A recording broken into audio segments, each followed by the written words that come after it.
On to some other things. Imagine controlling your electronic appliances, tools, or toys by simply using your mind. Well, that's the future, and a Silicon Valley company is leading the way. ABC 7's Alan Wong explains how it works and why everyone at the Consumer Electronics Show in Las Vegas was so impressed.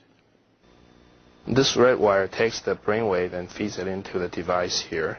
This patented device created by NeuroSky in Silicon Valley uses a mathematical secret that turns brainwaves into commands. We essentially created a bunch of different algorithms, one for each emotion. For example, the attention algorithm. Interfaced with a video game, you place the cursor on an object. A strong attention reading enables you to push or pull the object. Will it roll toward you? A strong meditation reading enables you to levitate objects. My attention span level is no good. I can only float things. You have to practice gauging your level of concentration, also finding ways to disrupt it. Okay, let me levitate the desk. And I'm going to drop. Okay, ready? I'm going to drop it. NeuroSky simply builds the brainwave reading component. Other companies like Ologic apply it to their products, like this robot. Stare at this bar graph and try to weld it up. What we were really the most excited about was that you could pretty much control any mechanical system using their technology. Now go for it again. Eventually, Ologic wants to use NeuroSky's technology to build thought-controlled robots for the handicapped and elderly. And NASA wants to create robots to help astronauts whose gloves are too bulky to work a joystick or hold tools. The device can also read neuron pulses, so a blink of your left or right eye can create a command. NeuroSky says it will only add about $15 to the consumer product. And by next year, you may already see video games, toys, even cell phones controlled by your brainwaves. In Silicon Valley, I'm Alan Wong, ABC 7 News. Isn't that unbelievable technology, moving so quickly now? Okay. I hope you got what's going on. They're actually going commercial with this. Okay. There'll be games next year for this whole thing. But actually, you think about it, we better start having some second thoughts about that. Okay. And a lot of other people are quite worried about this because now, imagine people doing this all the time, and then they're all really focused into this kind of work, and then they go over to Starbucks and they can't really interact with the rest of the world. Okay, so we have to at least hesitate and think about it. But the reality is, this commercial movement is almost unstoppable. Now I'm getting to the second half. The second half is we're going to take it deep. We're going to jump into the deep end of the pool. I told you this is, we're rolling the dice here. Okay, so. Is it possible that we can use this virtual world that many people are in and actually experience out-of-the-body happenings? Okay? So, out of the body, what does that mean? So when a person is awake, he can see his body from outside his physical body. Okay? Just to get the terms right. Okay, so I'm going to show you some experiments that just got published in Science magazine, which is a very, very distinguished magazine. And when you send something to Science, there's a whole bunch of reviewers, and they will sit on this thing and they'll tear you apart. But these guys got published. Okay, so I'm going to tell you what they did. I won't give you all the details, and I won't do all the academic niceties and things like that. I'll get you a feeling for what's going on. Fundamental question of human consciousness. How does the self conform to our physical body? So here's an experiment. These guys published this thing with this title: Video Ergo Sum, Manipulating Body Self-Consciousness. For science, this is a mind-blowing title, okay? So here's what they do. There's the guy, the participant, the one in the middle of the top. They got a camera behind him, okay? And that participant has a goggle. He's looking at a goggle, a display. It's not just a one-to-one image. They actually enhance it, make it look a 3D image of himself. Okay?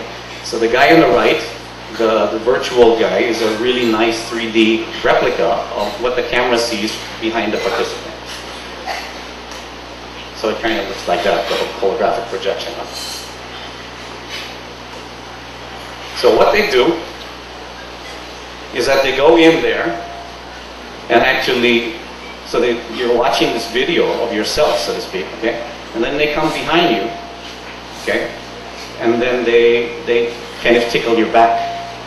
So you're seeing yourself, you're seeing this, what looks like yourself, but you're being tickled, and you can actually see that that virtual image of yourself is also being tickled.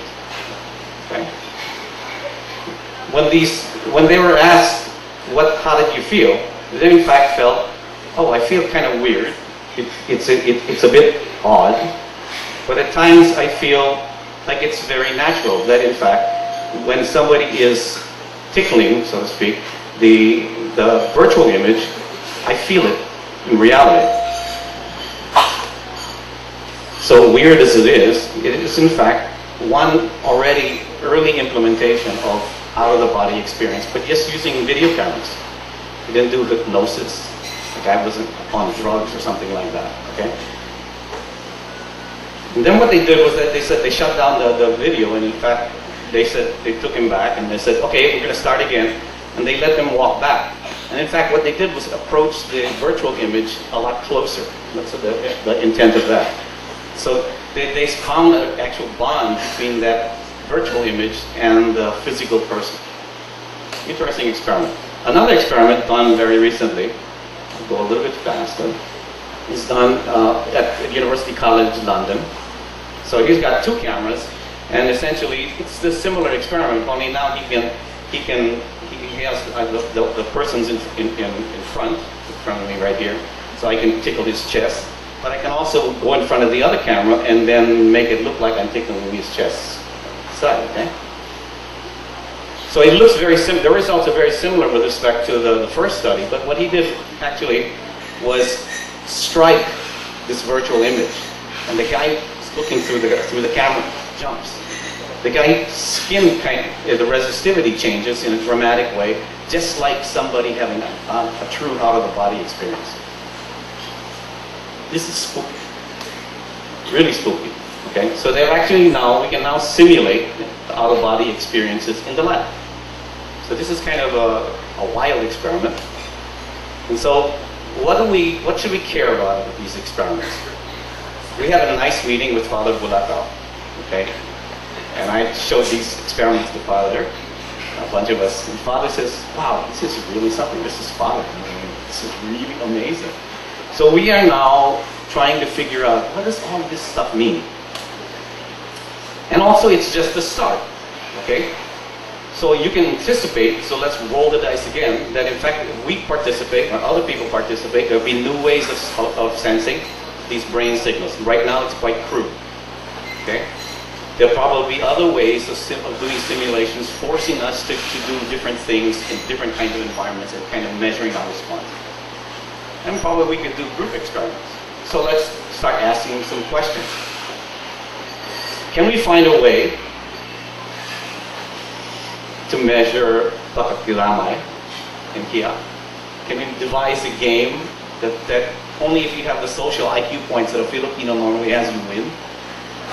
Why not? Huh? Well, nobody has done that yet, but surely we could do this. Can we understand the healing process? Maybe we can monitor the patient while he's being healed, and then maybe the healer itself, using all these new tools. Do we understand pain, stress? Why are we so damn happy? We are very happy people. And why are we so musical? I saw Between Escalante, and you have to ask these kinds of questions. So maybe these kinds of questions are within reach. The Americans are going to go after what's called the decade of the mind. I'm going a little bit faster so nobody hits me. Okay?